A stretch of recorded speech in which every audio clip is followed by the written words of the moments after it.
Well, we are here. Yes, we are. Is everything okay? All right, it was a little sketchy. No, we are good. We are good. At first, I kept looking for us on Facebook, and it said, even though we say live, I wasn't seeing it, and I kept Yeah. refreshing the screen. Refresh. I said, "Oh Lord, are we on?" But yes, we are. Good evening, everyone. Welcome to tonight's episode of Authors Up. We are streaming live on Facebook as well as ALH Broadcasting on YouTube. So like and share and tell everybody that Authors Up is here. We are at our favorite place to be on Sunday evenings. But sadly, we are missing one of our compadres. Yes, we One are. of the bronze girls, as I call us, is missing. But before we talk about that, welcome.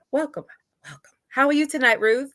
I am well. Obviously, I'm not in my home place, but you know Yes. what? I am here and I'm happy to be here. And I Amen. just want to say welcome to all our audience, wherever you may be, wherever you're tuning in from. We're glad to have you. Yes, we are. Yes, we are.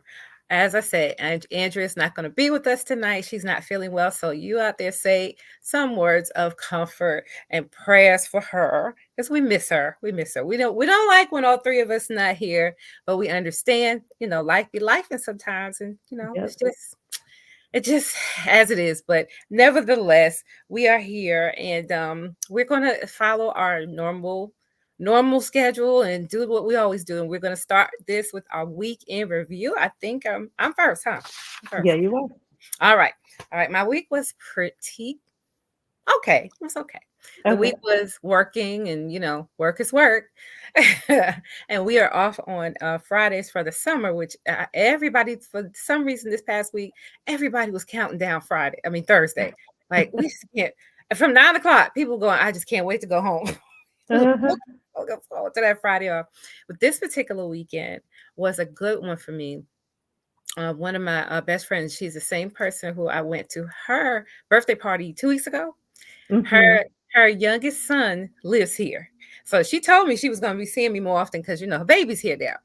And as it happened, her baby proposed to his fiance, and he Oh. wanted her to be here for it. Her mom came, and his mom came, but she flew in early Saturday morning and flew out early this morning.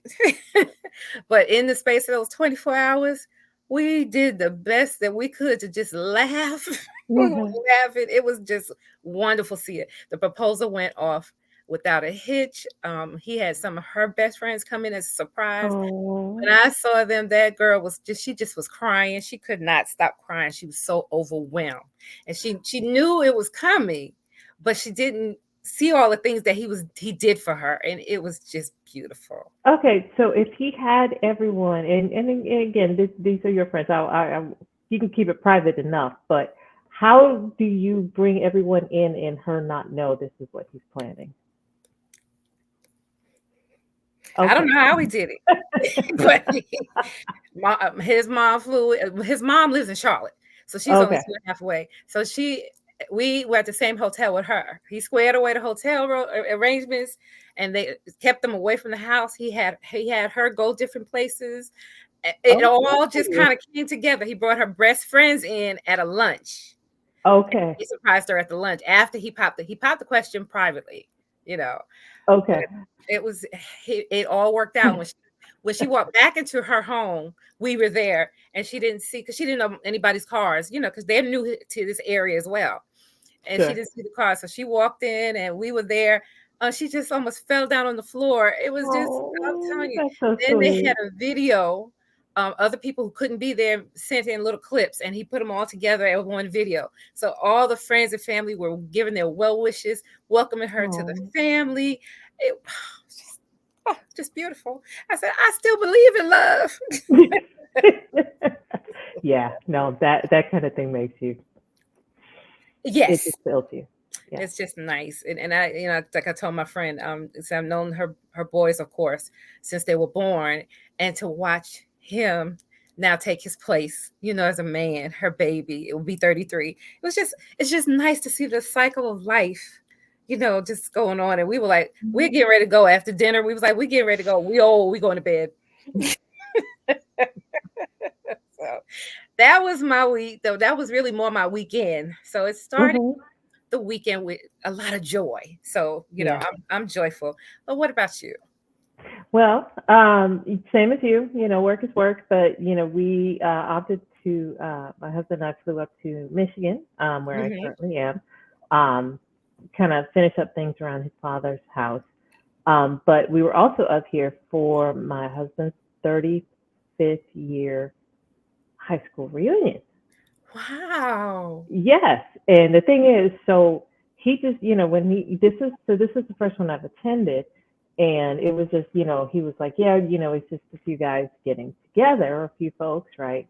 And I had to start doing the math. As you said, your friend's son is 33. It took me, that long to do math to figure out that it was 35 years ago that my husband graduated from high school, and it's like that makes us old. Well, And it was welcome. just, it was a good get together. We ended up going to a bar. I will not tell you the name of it because it was interesting. I mean, these folks, I had heard stories about them before, and of course, my husband starts off with whatever they tell you, don't believe it.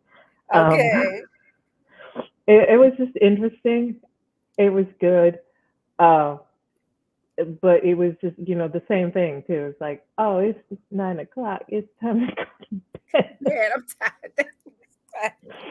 So it was a good it was a good event. Everybody was like, oh, your husband is they kept going up to him and they're like, oh, you weren't lying. You are married.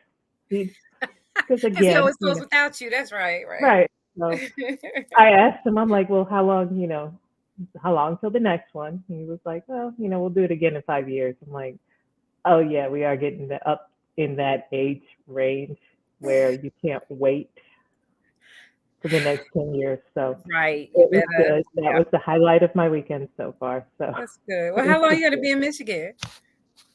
Through Wednesday. So Oh, okay. Okay. All yeah, right. it'll be a mini vacation. Yes. Yes. And that's Hmm. nice that you could do that, empty nester.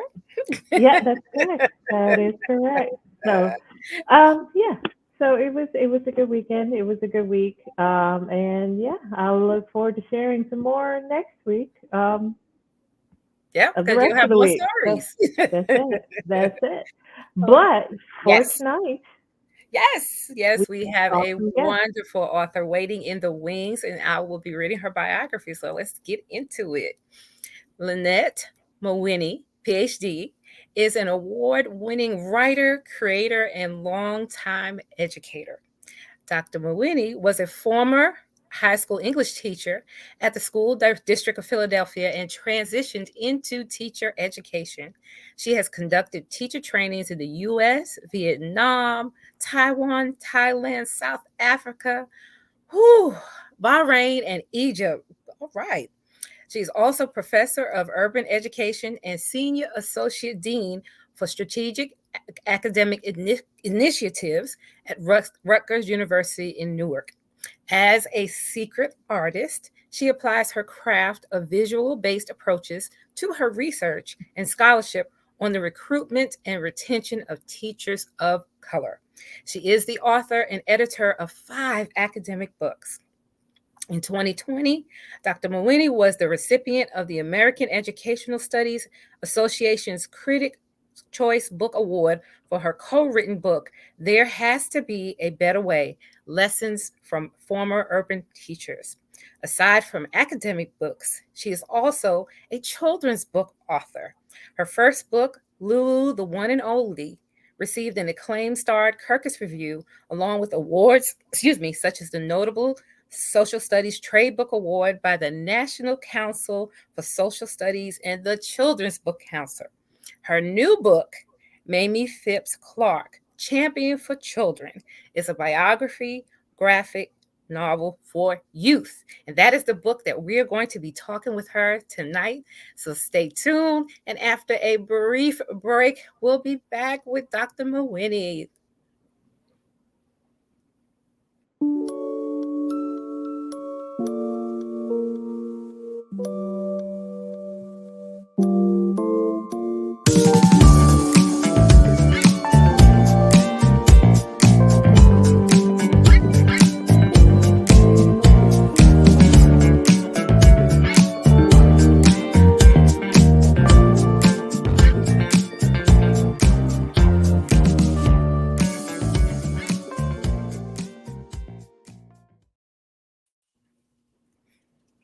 right, Hello, welcome, Lynnette. hello. Welcome. Hello, welcome to our show. Thank you for coming on. Thanks for having me and good evening. Yeah, good Good evening to evening. you. Can't wait to talk about it. Yes. All right, so normally I start by asking the author to tell us about their book, but I have to gush about your book tonight first because when I received a copy of it from your publicist, I was just impressed I gotta get by one. the I gotta package. get one. Yes. I And gotta it's get not, this is not to say that this is any less than any of the other books we've received, but there was just, I have a tender heart for graphic novels. I love the presentation. And even before I started reading it, I was flipping through the book and I was just, my first thought was, oh, wow, we have to get her on the show. So, and that just, once I read it, I knew, I'm like, okay, we definitely going to have to get her on the show. Could So, you show it? Should you show it again for me? The people in the back absolutely. who don't have one yet. Can I see the back? Can I see the back? Oh, look at that. Yeah. It's such a beautiful book. Look. It is. It is a I think it beautiful will go package. It nicely is on my worth. shelf. That's right. So, like I said, it is a beautiful book. It It is. would be a great addition to any bookshelf. We'll just start with that. Just get the book. Get End the of book. story. Let's So, go right ahead. yeah. You say it. Get the book. You guys are going to want this one. Okay. But yes, so I just wanted to say that first. But let's talk about the book anyway. So tell us about it. Yeah, well, first off, thank you for that lovely feedback. So the book is about Dr. Mamie Phipps Clark, who some people might know. It's like one of those names like, oh, I might have heard of her. And some people are like, I've never heard of her at all, right? And it's a Mhm. biography about her life.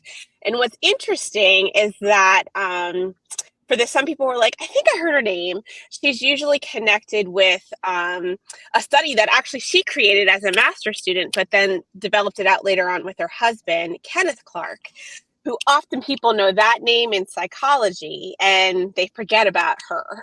Mm-hmm.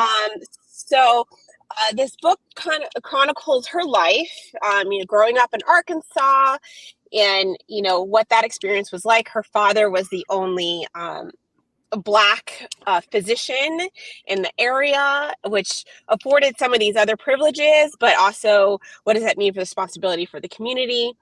Mm-hmm. And then just chronicling her into undergrad. She went to Howard University, where she started this black doll, white doll experiment, Mm-hmm. which looked at Black youth and, showed them well, not at first it was dolls. At first it was actually drawings and paintings, but developed into dolls later on.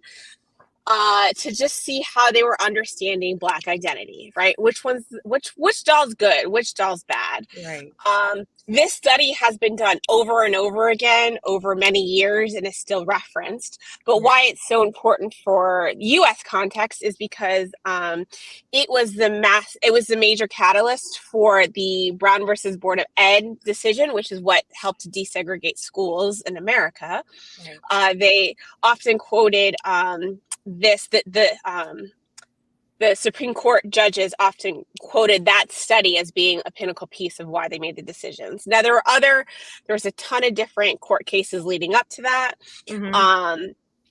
One of which Dr. Clark was actually involved with because they put her on the stand because she had to go against her doctoral advisor. Right. She was the only Black woman, she's the first Black woman to graduate from Columbia University. Wow. And but she was his student, but he was a, eugenicist and stuff. So she made a good case, right? If I'm your prodigy as a student, but then kind of speaking for, Black folk and what does this mean in this work?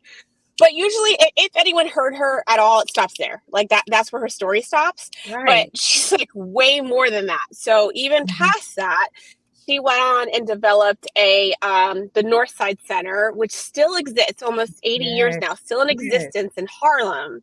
Mm-hmm.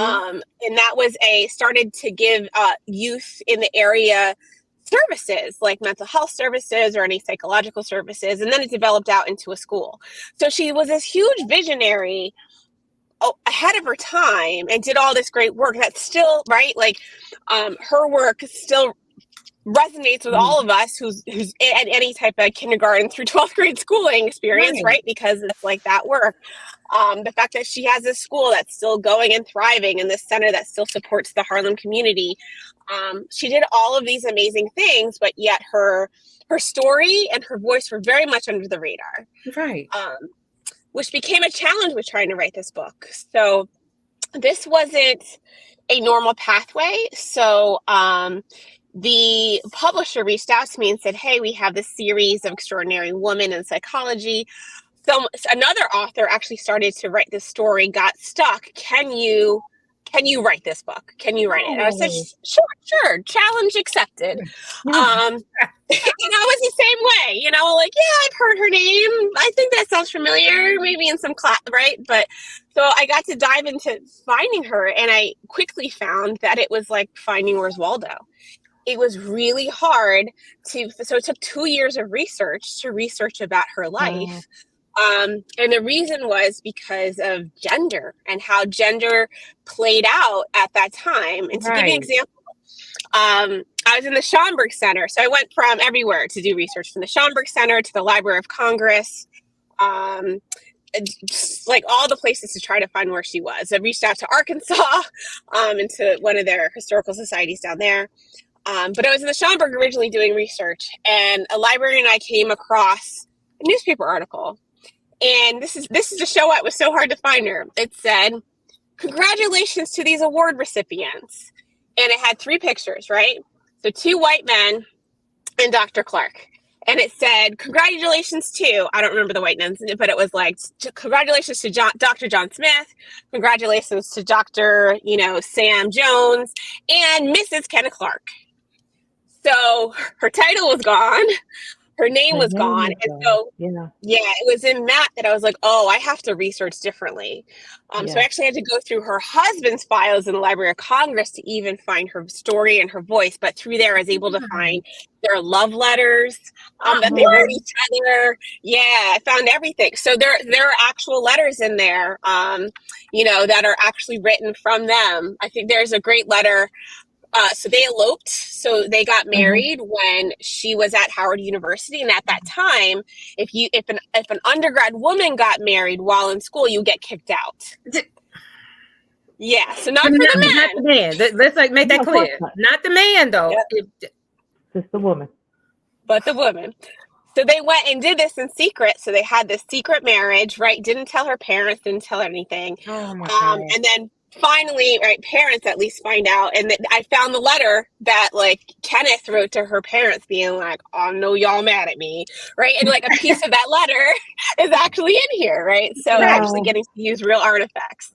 Oh, my goodness. That is awesome. So, yeah, you challenge accepted and challenge achieved. That was a lot. Wow. Yeah. Wow. That is awesome. Yeah. So who, in understanding, I read a lot of graphic novels, and writing for a graphic novel is different than writing for a regular, novel or some sort. So what was that process like? Who made the decision that this would be a graphic novel, and how did that impact how you wrote this book? So it was my decision, but with the amazing backing of the publisher, Imagination Press. So when I first said, challenge accepted, I said, because it's a biography, it's going to be for, middle school youth. Mm-hmm. Like it has to have parts that are graphic novel. Can I have parts that are graphic novel? And they said, absolutely.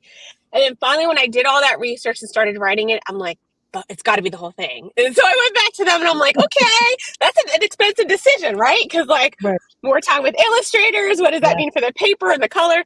But I was like, so can I have the whole thing be graphic novel? And they said, absolutely. And I'm so thankful that they believed in me and believed in the vision of this book, because it has a huge payoff. That's what I keep hearing from the youth. Like, wow, I pick it up and I read through it, so quickly. And you can relate to it better. You can see things better. It's better than in 1948, in all prose style. Let's actually see that out. But the writing of that is very different. And so that was different for me because I've never written anything like this. And it was very much like screenwriting is the greatest thing I can connect it with, because not only do I have to write the dialogue, but I have to write the actual directions for the illustrator. So, right. Mm-hmm. So in this box, Mammy's to the right and it's showing a shot of the side face, with in the background, we see, like, I have to actually write all of that out. Okay. So very similar to, I would say, screenwriting, where you might have the words, but you have to actually set up the scenes too. Yeah. Wow. Yeah. Wow. So did you get to meet, so it's illustrated by Neil Evans. Did you get to work with him? Did you get to, decide, okay, this is the look I want? I mean, it is just an amazing illustrations, amazing style that just complement the story. So how close did you work with him beyond the direction that you wrote out?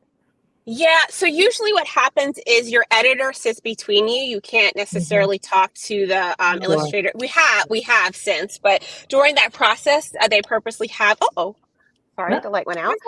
That's okay. They purposely have the illustrator, the editor in between the illustrator Sure. and the writer. But what happens? So Imagination Press gave a number of portfolios. And usually the press always has the first say of illustrator, but they've always been really great, especially with my picture book, of having the author's voice of picking. And so they gave a bunch of portfolios, and me being the nerd that I am, I did it like a little study. So I went around to a number of friends and said, look at all these portfolios. What speaks to you the most? And everyone kept coming up, Neil's. Mm-hmm. And the way that he was able to just like capture different looks, the feel of it. And more importantly, it wasn't until an artist friend shared this, she said, what's really fascinating with Neil is that also drawing Black folks is not easy because you have to mix your own colors. You have to either put a red or a yellow behind and mix layers, right? Oh. And when we're going to have a book, which is going to have different color shadings, that's going to be really important. And so that's how I came to it. So his portfolio, I mean, it was hands down incredible. And he said yes. So the publicist said yes. My publisher said yes. The illustrator, he said yes, because it's a big task and it was a huge turnaround, but I'm so excited. And the big thing, and so with directive, working back and forth, we worked, the editor was trying to get hair right, like natural hair. What does that really look like? But yeah, he came to the task. I haven't got to meet him yet. He lives in Wales. So, Okay. yeah, so I haven't met him in person, but it's been nice chatting with him on emails. Oh, That's awesome. wow. That's awesome. I wouldn't even have thought that.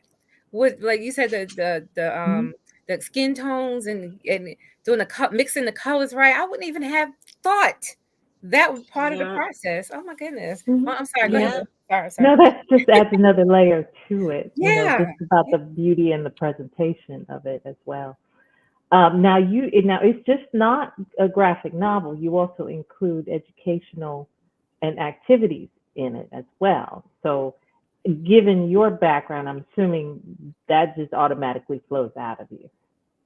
Yeah, I always want, like, same with my picture book, Lulu, the One and Only. When we created that, that actually dropped in a good time, but unfortunately a sad time in our country. The book literally came out 3 days after George Floyd lost his life. Okay. And we were in lockdown, right? And parents were trying to figure out, like, how do we have these conversations around race? And so with that book, we had, like, on my website I created a free teacher and parent activity book and guidebook, right? So they can come and get it and, like, really interact with the book. But I thought with this one, especially because it's older kids too, like, let's just put that in the book. So there's actual activities in the book. So this way the youth themselves can just engage with it. This way, any teacher or educator that picks it up, it's just all right there. Because me, as a former classroom teacher, right, I just know how hard it is to get materials, think about activities, all that. I'd rather make it as easy as possible for anyone who's using it. So it's all included. So there's, little factoids, did you knows that are throughout after every chapter. There's an activity after every chapter. Example of an activity is picturing Black joy. So people can go out and take a picture of what does it mean, what does Black joy mean to you, and then like tag it on Instagram, right? So there can be like a dialogue through social media and through photography that way. So there's a ton of there's Dr. Clark's original test that was actually redone. Neil redid it with pictures and stuff, so people can go out and be little psychologists and actually do some research. So I just wanted this to be a one-stop shop, right? So now it's not like the other book, they have to go to a website. Now it's all literally right here. Any activity, any factoid, it's all in one. It makes it easier for everybody. How has the response been to the book? Tell us about that. Yeah, the response has been good. Mainly it's been just seeing the youth coming back and responding, being like, yeah, I just sat down and read it in a day. And I'm like, yes. So it's been really great there. I haven't heard much because of when it came out. Okay. I haven't heard much from the educators yet. I'm assuming with the new school year, I'll start to get more feedback from them. Right. Getting into the curriculum, how's it going? But yeah, so far I'm hearing it's engaging, which is what I want, right? That's ultimately what I wanted. And when did it come out? How long has it been out?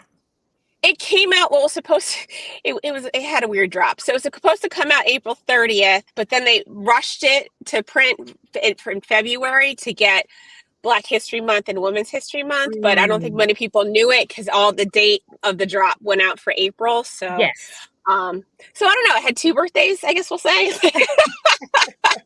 All right. We're just going to start now the new, like you said, the new school year, and in April, May, we were ending up the school year. So it's hard to gauge that. Okay. Yeah. Well, I actually work in a school district. I'm going to send this book to one of the curriculum people and see if they would get it in on the reading list, because it is amazing. Thank you. Yeah. Yep. So, if they want me to come chat via Zoom with the kids, I love doing that too. Yep. So is this going to be part of a series, you think, or is it just a one-off? This is part of a bigger series they have. So this is the 3rd book in their series of Extraordinary Women in Psychology. Okay. So the first one was Evelyn Hooker, and her story, and the second book was about Bernice Sandler. Each of these are different authors. So this is the 3rd book in that series. Yeah. Okay. Yeah. So, all right. So graphic novel writing versus academic writing. Are you going to be a graphic novelist now? Or are you just going to stick to what you've been doing? It's living in the both and. So, okay. The academic stuff, I mean, I do now more, I still do academic writing, but a lot of my work is actually doing, because I do photo voice with teachers of color. So we've actually been doing virtual exhibits and physical like photography exhibits as the work, like curating those. So my academic work in that way is shifting. But no, I'm already working on the next graphic novel. There it goes. There it is. Yeah. So that's what I like doing. I really like doing stuff for youth and pieces that can go in the classroom. Because honestly, for many years, like this is a great example of academia. We know that Black and brown folk as character, as in real life, aren't really represented in the books and the curriculum. Just a few years ago, I think in 2020, a big report came out even with New York City School District, the largest school district in the country. And they actually went through with this report and looked at the curriculum and who's being represented, who the authors are, like in terms of their representation. And it's still just abysmal. And I'd rather not do the research around like it is. I'd rather keep doing stuff to get it into the curriculum and into the classrooms. Exactly. So, absolutely. I'm doing my work from a different angle. That's right. And you know what? We need everyone working from whatever angle they need to work from. I was, even before your book, earlier in the year, I had heard, and I had never thought about this, and I had to think about it because, when I was in school a few years ago, Brown versus Board of Education was one sentence in history. That was all they taught. So it was, schools were now integrated. And that was it. They didn't teach you about, I believe her name was Ruby, the little girl. They may have had that photo, but they didn't go into what happened with her that day or what happened afterward. They didn't go into the how of it. And they did not go into the fact that a lot of teachers of who were brown and black lost their jobs. You know, so that to me was a new fact that I learned earlier this year before I picked up this book, but it was just reinforced, you know, when I read this book, because it was, again, something that was overlooked in history class.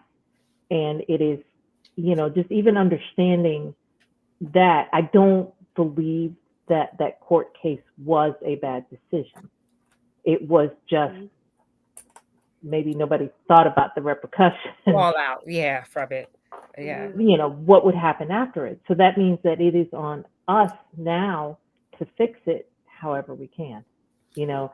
And if it's you writing another graphic novel, you know, if it's us advocating, if it's Victoria going in and going, hey, you guys got to get this book, you know, we all have to approach it from whatever end we can, you know, whatever end our job is, you know, whatever we can do, we need to do it. So I totally agree. I was telling Ruth too. That's the one I learned something from your book. I didn't know about the teachers, the Black and brown teachers losing their jobs, and how that must have impacted the community. You know, financially, mentally, all the leads. Wow, just amazing. Was there something that you didn't know as you were going through the history besides her life in general? Was there anything you learned from the process? I don't think there wasn't anything surprising. I guess because it's my field. So in terms of that stuff, I knew.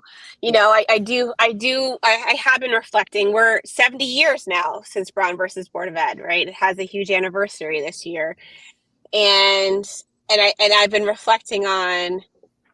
Here we are 70 years later. Schools really aren't desegregated. That could be a whole other show.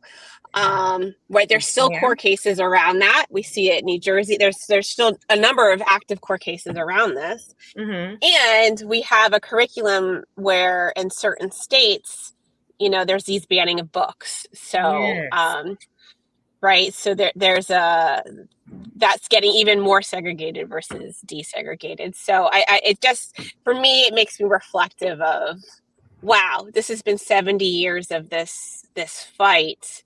There's been changes. Don't get me wrong. You know, some good, some big and consequential for communities, such as, you know, teachers losing their jobs. But the battle still continues in different ways in the school classroom. So right. And our district is still the fight for equitable pay. You know, period. You know, that some districts teachers make more, some teachers make less, instructional assistants, you know, so it's an ongoing fight for equal pay. And we were saying, and Ruth was saying, she said, I just bet you could trace all of this back to this decision where the teachers lost their jobs, and what were they supposed to do? You know, it's just mind blowing. Yeah. And they didn't have to lose their jobs, right? But that's just how race was showing up, right? So white teachers can go into these spaces, but Black teachers weren't deemed worthy to teach white students, right? So, but you know, here we are still, and also just trying to fight for diversity of teachers still, even after all of these years. Exactly. You know, and that is where my academic work comes in, is, you know, how do we keep, but also just retain teachers of color that make up 8% of our teaching population in this country. And I think that the fight still continues too, for our self-esteem issues, just looking at or your self-worth, or just a study that was done. And I read about the study in my psychology classes of the Black dolls versus the white dolls. And it could still be done today and might still have some of the same outcomes, you know? Do you find that it literally does? It probably I would say almost every decade there's some psychologists. There's also some well-known people in the field like Dr. Margaret Spencer, who I think she just retired, but she was out in Chicago for a while, and she was at the University of Pennsylvania. She redid this study a number of times for a number of years, and the results keep coming up the same. So how do we make that shift of loving ourselves? Right. Yeah. No, and I have to think about that. Obviously, I'm Gen X, so it's been a few years, but I think back to even when my mom bought us Barbie dolls. I was one of 4 kids at the time, 3 girls, and we played with a lot of dolls, but they were all fair skinned. Now we are Latinas, and back then there weren't a whole lot. Right. It was either black or it was white. And it was Okay. you look at the white, because the black is like, that's not me. Right. Beyond that not being me, comes in the culture, which is, oh, that's definitely not you, and Right. that in itself is another show. But it's just like, I when I read that part in the book, I had never heard of the study. So Okay. it brought back those memories to me. My mom purchasing those dolls, my mom, how we were taught to look at them and how they reflected on us. So, again, I'm Gen X, there's still the millennials, Gen Z, the Gen Y and the Gen Z. But I would, yeah, we're getting more representation in media and film and all of that. And I believe that plays into it. But again, even as a Latina, that is my point of view. I avoid watching cable, because all I see on there from a Latin point of view is that we are either maids or drug dealers or illegal aliens, Yes. that kind of thing. And that Yes. still has that still impacts how I see myself. So I can imagine that even if you did the study today, you would still get the same results. Yes, ma'am. Yeah. Yes, ma'am. Yeah. Yeah, So. that was quite profound, Ruth, and it's true. I remember I'm a baby boomer. Just skated in the last year there. And I'll be 60 next month. And I remember my mom bought us white dolls because it was hard to find a black doll. But when she could find the black dolls and afford them, I remember it was this doll called Gabby. That I love Gabby. Gabby could like talk or whatever.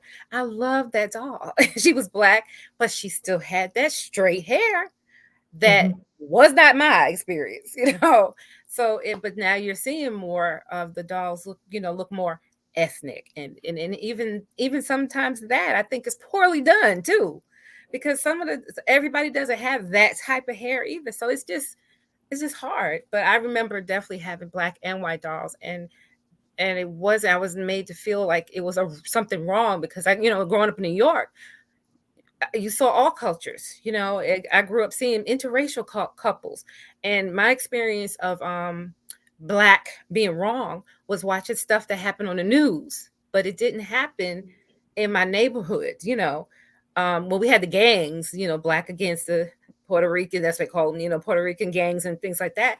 But it was a culture shock to when I got to college and read about in my psychology class about the black dolls versus white dolls experience, and it was like, wow, mind blowing, and it still is. Yeah, it still is. And it's interesting, like even thinking about how hard it was. I never had a black doll growing up. They were all white Wow. dolls. Couldn't find them in our community, right? Yeah. And even thinking about the actual dolls that were used for this experiment, so you can still see these dolls. They're displayed in DC at the Really? African American Museum.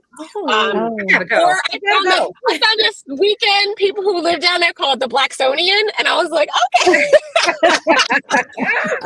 Wow. But you can see it there. But the only difference is just because then you didn't even know. So it's literally like the white doll with like a coloring over it. It's the That's all same it was. thing. Yeah. This Really? Yes. Yep. Yep. So there wasn't even a real black doll for the study. No, I mean, because even then, I didn't even know. Like the fact that they even found that, I was like, hats off. They went to Woolworth and found that. So, like, I was like, okay, Woolworth. But yeah, Wow. yeah, Yeah, yeah. I just that is absolutely amazing. think your book is so important, and it brings back to the forefront this amazing woman who was so instrumental in such an important decision in the courts. And so my hat's off to you for it. Hmm. And Yeah, you you know, did a great job. as we said at the beginning, and we're gonna say it in the middle and at the end, get the book. Get the book.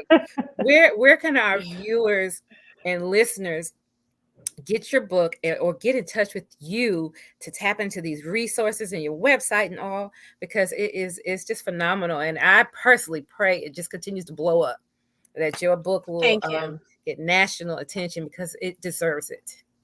Thank you for that. Yeah, so everyone can get the book wherever books are sold. You know, that could be Barnes and Noble or Amazon, or I would always say support your local bookstore. And if you ever want to reach out, to me or to learn more about me, you can go to my website, which is LynnetteMawhinney.com. And there's a feature there if you want to contact me, and I'll be in touch. I'm also on Instagram at LK Mawhinney. All right, I'm getting ready to Awesome. follow you. Gonna follow you. Sure am. And by the way, I have already written my review for your book. Thank you. That's how impressed I was with it. As soon as I read it, I said, I got to get this a review. It's got Mm. it, so it's on there already, and then that's me. I appreciate it. Thank you so much for being here. This has been a I knew it. Look at this, almost 7:45. Time has gone so fast. Oh, but thank you so much, and we Well, just look thank forward Yeah. to hearing more from you. And I'll definitely be following you now as a writer. Great. Thank you for having me, and thank you for the work that you both continue to do, to support and uplift Oh, authors. Yes, of course. thank you. Of We course. It is, thoroughly enjoy it. I love, yes. So, um, just as before we get ready to go, if anyone is interested in learning more about our show, if you have any questions, want to find out how to be on our show, email us at authorsup@gmail.com. You can also follow us on Facebook, Instagram. We have a YouTube channel as well. Just look for Authors Up Show. Follow, subscribe, like, and of course, just you can watch our show on our YouTube channel. You can also download our podcast. We do a replay on Facebook on Saturday night at 7 p.m. So please find us and let us know what you think. All right.